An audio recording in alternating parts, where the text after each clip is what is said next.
Alright, homogeneous ordinary differential equations. Lahat ng first order ordinary differential equations kayang isulat sa ganitong form. Ngayon, kapag itong function na to ay isang homogeneous function, itong differential equation na to ay isang homogeneous differential equation. Okay, sabihin ko ulit yun kapag itong function na to ay isang homogeneous function, then itong differential equation na to ay isang homogeneous differential equation. So ito yung nakita nating condition para masabi na itong function ay isang homogeneous function. So, in effect, yan din yung condition para masabing itong differential equation na to ay isang homogeneous differential equation. So, ano ngayon kung homogeneous differential equation siya?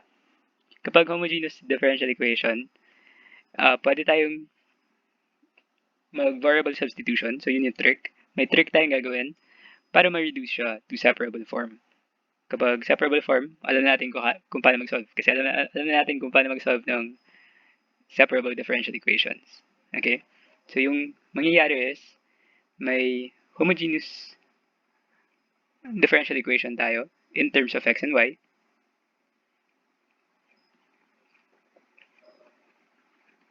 Tapos, ita-transform natin gamit yung variable substitution. Magiging siyang isang equation in terms of x and v. Ngayon, yung equation na yan in terms of x and v ay isang separable differential equation.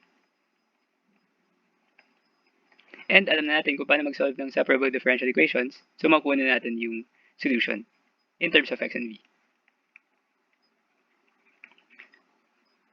Tapos, since yung original problem natin ay in terms of x and y, so gusto nating solution in terms of x and y, transform natin yung solution gamit yung variable substitution ulit. So, substitution pabalik.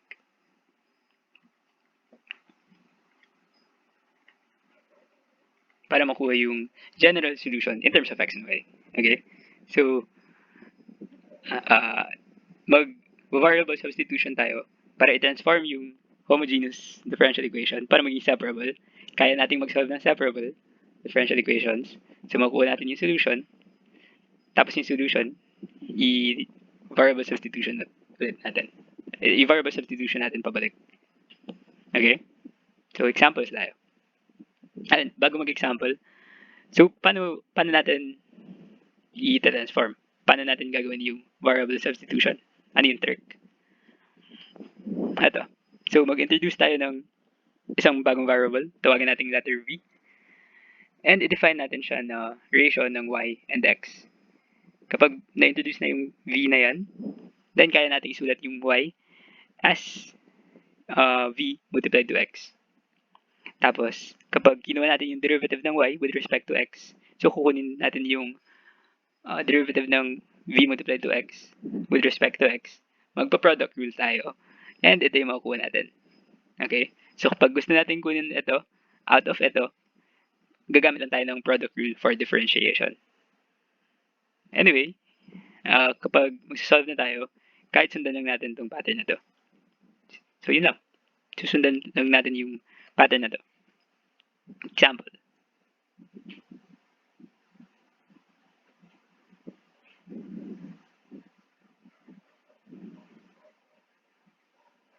So, nakasulat sa upper right corner yung pattern na sinusundan natin. Okay. So, given tayo ng ganitong differential equation, kaya nating isulat sa ganitong form. Since isa siyang first order ordinary differential equation. Yung gagawin lang naman natin ay mag-divide both sides by x. So, ito yung makuha natin. So, napakita natin na kaya siyang isulat sa ganitong form. Ngayon, i-check natin kung homogeneous siya. So, mag-input tayo ng rx and ry dito. So, may x dito. So, lalagay ko rx. May y dito. Lalagay natin ry. May x dito. So, ilagay natin rx. Okay? Tapos, check natin kung kaya ba natin i-factor out yung mga r. Isa yung r dito. Isa yung r dito. Isa yung r dito. Well, hindi naman nagmamatter sa denominator. Sa numerator, tig-isa silang r. yung dalawang terms. So, kaya natin i-factor out yung r. Tapos nakikita natin na itong r na to, kaya natin i-cancel dito. So, yung matitira sa atin is x plus y. X plus y over x. Okay. Sige, sabihin ko na para malinaw.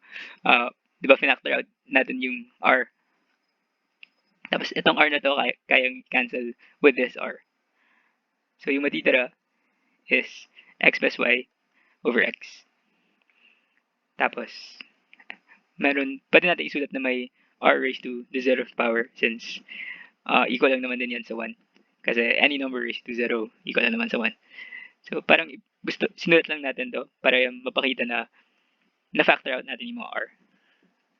Para lang ipakita na nasundan niya yung form na to. Yung may r raised to the nth power na nakamultiply dun sa original function na f of x and y. Okay? So ayan, napakita natin na homogeneous siya. Na-factor out natin yung mga r and yung nasa loob equal dun sa original na function. So homogeneous siya. Then, homogeneous differential equation to. Okay? Di ba yun yung parang usapan kanina? Kung homogeneous function to, then homogeneous differential equation to. Since homogeneous differential equation siya, pwede tayo mag-proceed dun sa trick na ginagawa natin, itong variable substitution.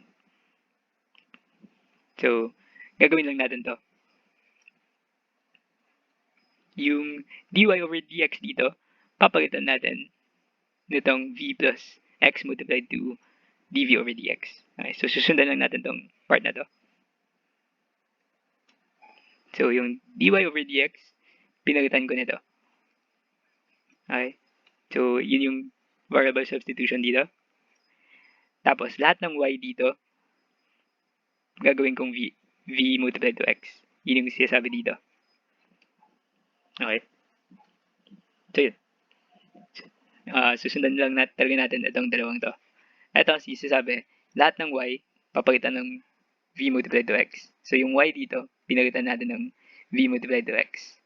Yung sinasabi naman dito sa pangalawa is yung dy over dx, palitan natin nito. So, yung dy over dx dito, pinalitan na to.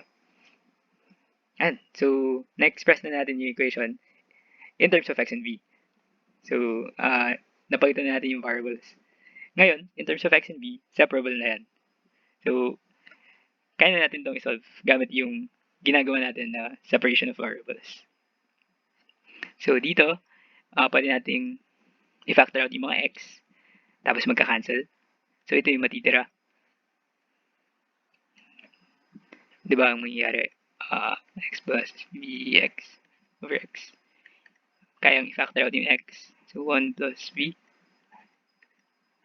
Tapos magka-cancel yung dalawang x. Yung sa numerator and sa denominator. So, 1 plus v yung natira. So, ito na. Okay? Tapos, pwede natin i-transpose yung v from yung left papunta sa right. So, ito. Ilipat natin sa right. So, nagka-minus v na dito. Tapos, yung next step, magka-cancel lang yung plus v and yung minus v. So, yung matitira is yung 1 lang. At, tapos, pwede na tayo maglipat-lipat ng terms. Papuntahin natin lahat ng terms na may v sa left side and lahat ng terms na may x sa right side. So, ilipat natin tong x and yung dx sa right side. Okay? Yan. So, napag-separate na natin yung terms na may v from yung mga terms na may x. So, pwede na tayo mag-integrate. Integral ng dv is v. And yung integral ng 1 over x dx is ln of x. Tapos may plus c since nag-integrate tayo. Okay. And so, nakuha na natin yung general solution in terms of x and v. Diba yung schematic natin is meron tayong equation in terms of x and y. Ta-transform natin in terms of x and v na siya para maging separable. Tapos kaya natin i-solve gamit yung technique natin for separable differential equations. So makakuha tayo ng solution in terms of x and v. So nandito na tayo. Yan na yun. Yan na yung solution in terms of x and v. So, i-transform na lang natin pabalik to in terms of x and y. Paano natin ta-transform pabalik? Gagamitin lang din ulit natin ito. So, yung v equal siya sa y over x. So, pinalitan natin itong v ng y over x. Okay? Ayun, tapos i-isolate na lang natin yung y. So, mag-multiply tayo sa parehong sides ng x. So, mag-multiply tayo ng x dito. Mag-multiply tayo ng x dito. So, ito yung makukuha natin. Yan na yung general solution ng differential equation natin. Okay? So, yung summary is, given ang differential equation na yan, i-check natin kung homogeneous siya. Kung homogeneous siya, pwede natin gawin yung trick na magva-variable substitution tayo para masulat siya in terms of x and v.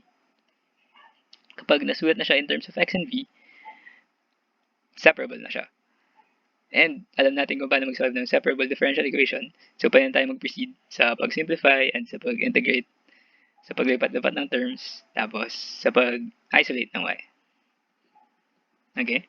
So, susundan lang talaga natin yung pattern na to para makakuha ng separable differential equation. So, yung important dito is yung pagsunod ng pattern and yung pag-manipulate ng equation. So, yung paglipat-lipat ng terms and yung pag-integrate. So, integration techniques. Okay? So, pang example,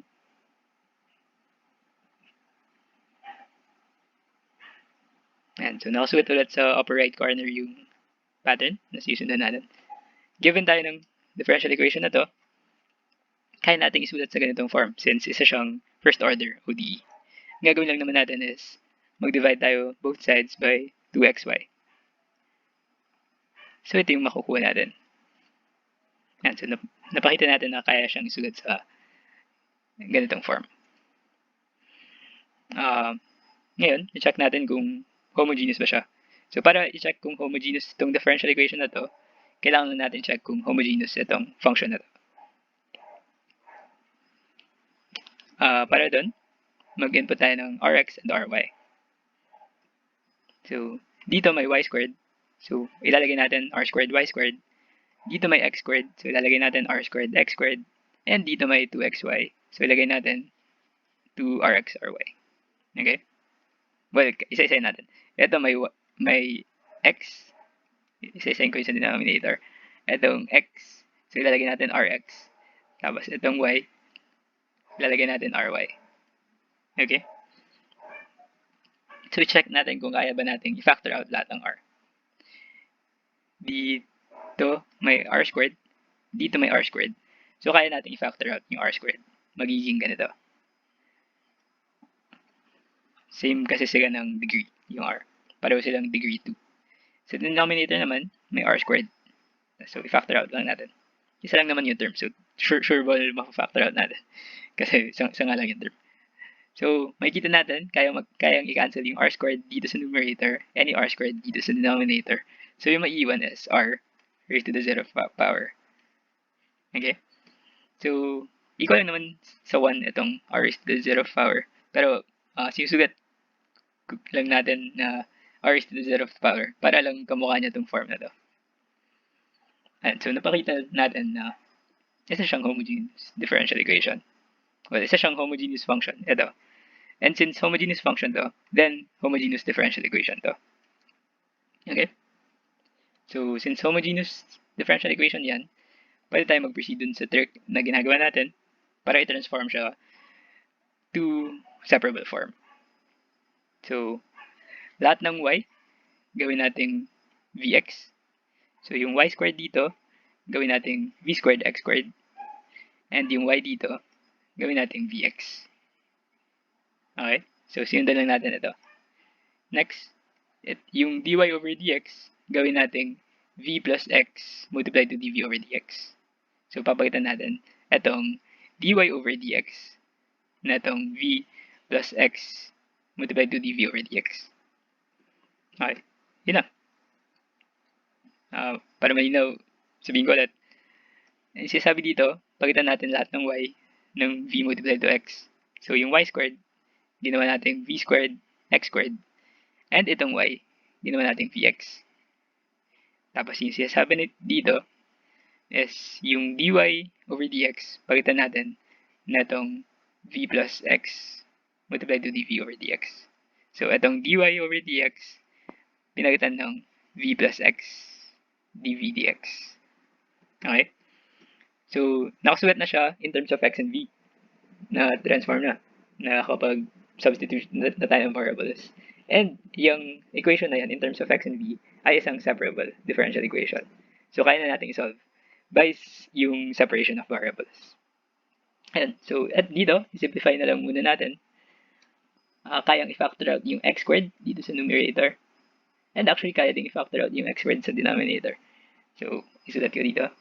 V squared, x squared minus x squared, 2x, vx.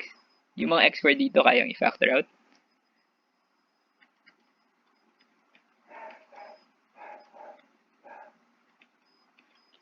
And kayang i-factor out din yung x squared dito.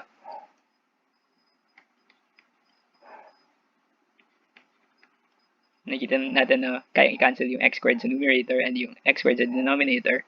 So, yung matitira is v squared minus 1 over 2v. So, ito na. V squared minus 1 over 2v. Kaya pala nakasulat pala dyan yung pag-factor out.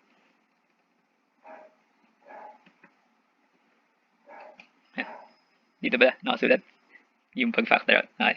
So, ito na. Yung natira v squared minus 1 over 2v.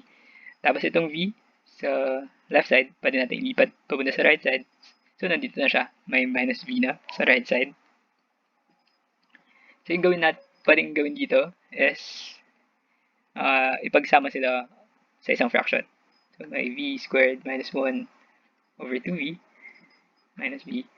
Pwede ako mag-multiply ng 2v over 2v sa v. Okay? Para mapag-isa ko yung denominator.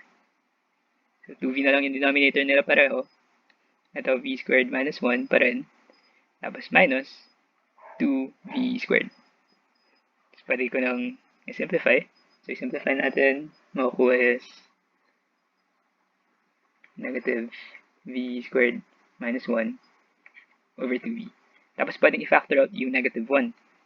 So, factor out yung negative 1. Meron tayong v squared plus 1 over 2v. Okay, so ito na. Ito na yun. Okay. So, lilipat-lipat lang talaga tayo ng terms and nagsisimplify.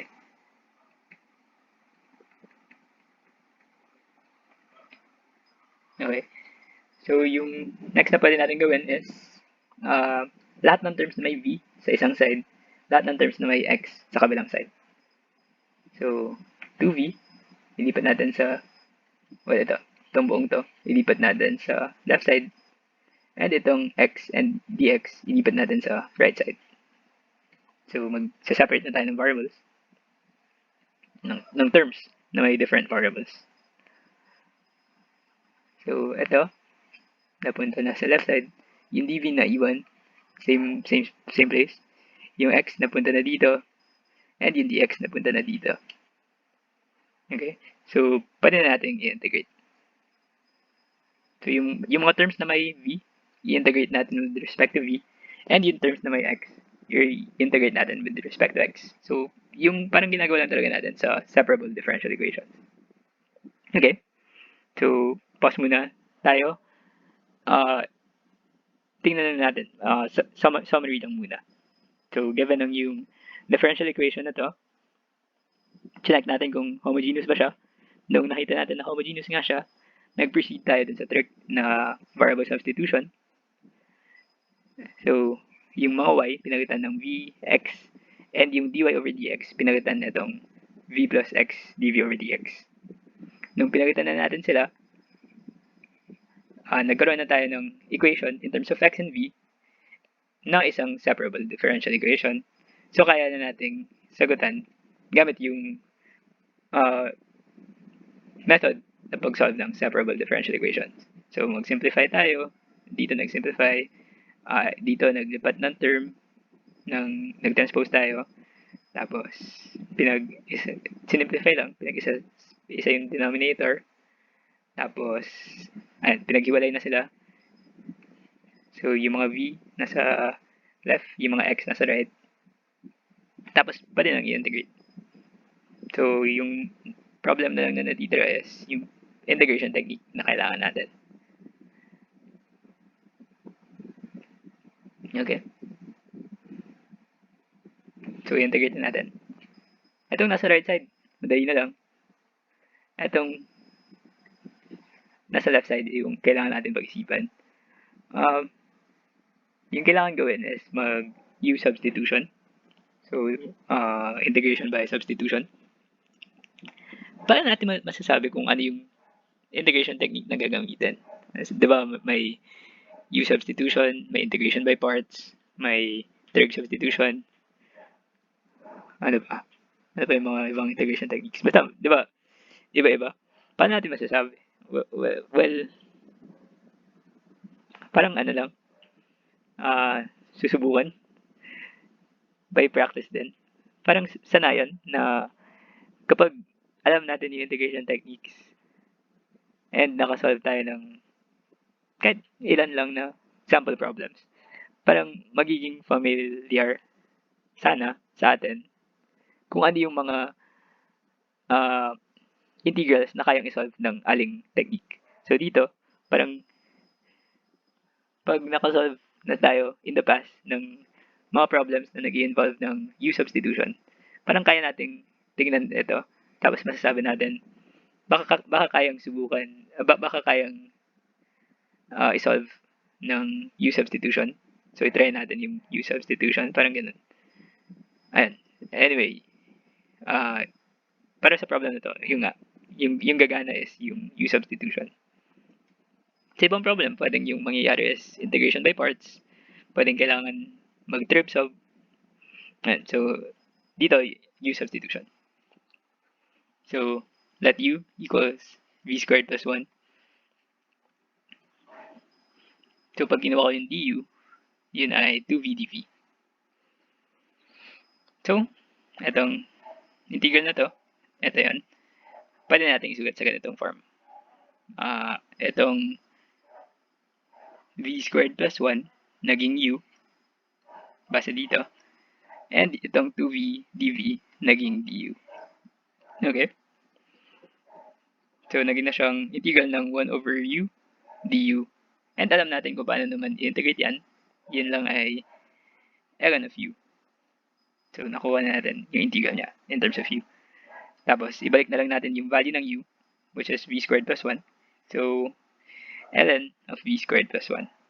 So, alam na natin na yung integral na to ay equal dito. So, yung integral na to ay equal dito. Okay.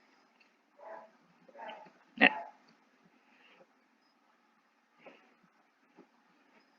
Tapos ito, integral niya ay negative ln of x. Kasi pwedeng yung gawin is, ilabas natin yung negative. So, matitira is 1 over x dx. And alam natin dapat na yung integral ng 1 over x dx is ln of x. So, yan na yan. Ito na yan. Tapos may plus c sa labas kasi nag-integrate tayo. So, may plus c. Yung next na pwedeng gawin is gamitin natin tong mga to as powers ng e. So, e raised to ln ng v squared plus 1. Tapos e raised to negative ln of x plus c. So, meron tayong e negative ln x plus c. Tapos, naging e ln x raised to negative 1. Bakit naging ganito? Diba kasi may property tayo ng exponents na ganito.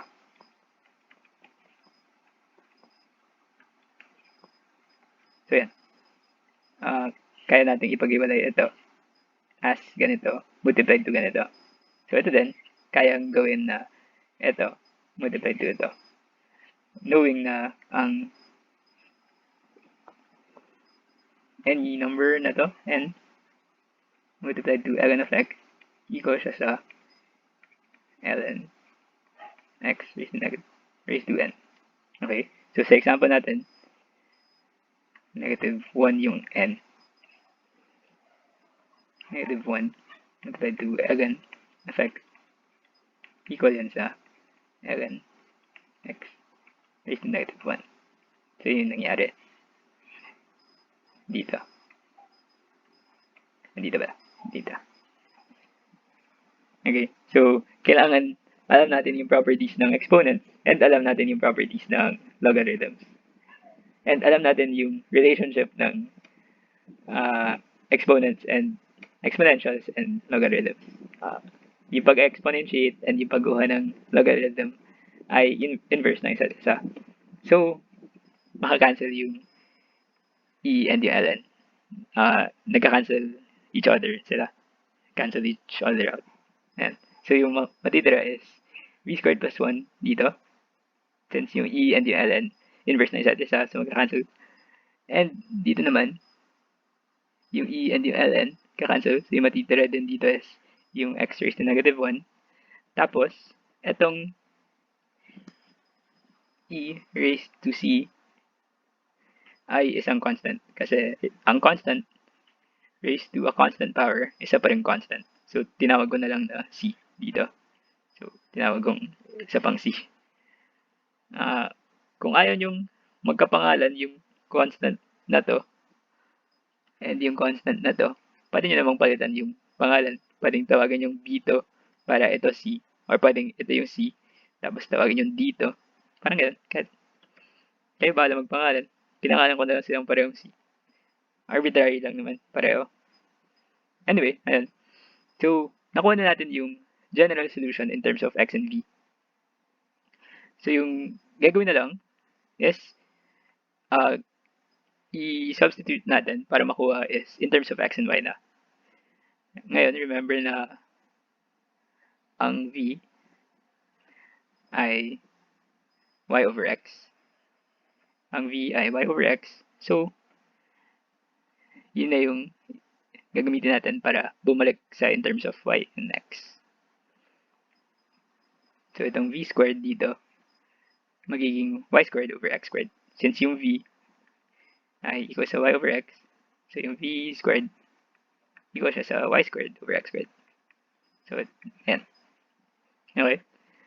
So, nakuha na natin yung general solution in terms of x and y. Goods na yan eh. Okay na to. Kung gusto lang natin isulat sa medyo mas magandang form, mas maganda tignan, pwede tayo mag-multiply ng x squared sa lahat ng terms. So, ito yung makukuha natin. Y squared plus x squared equals c multiplied to x. Yan. So, yan na yung general solution.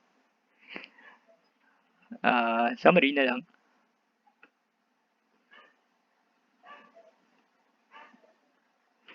So, given ang yung differential equation na yan, chinek natin kung homogeneous ba siyang differential equation.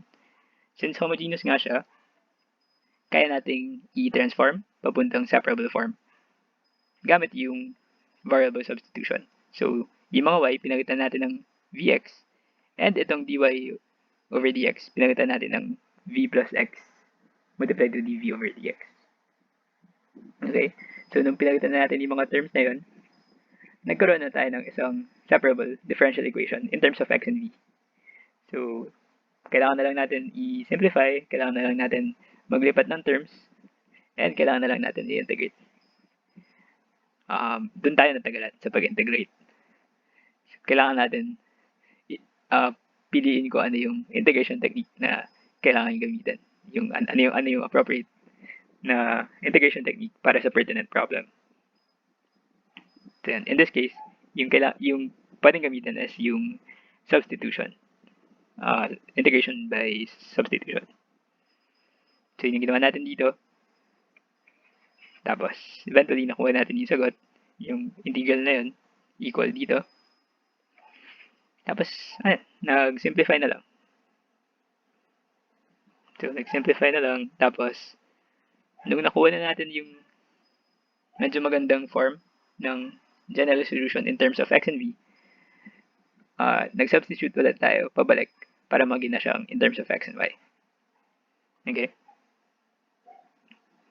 So, yung important talaga is yung pagsunod dito sa pattern. Since yun lang naman talaga yung parang lesson. Hindi man lesson, lesson sa differential equation. Yung pagsunod ng patterns. So, kapag homogeneous siya, gagawin lang natin to.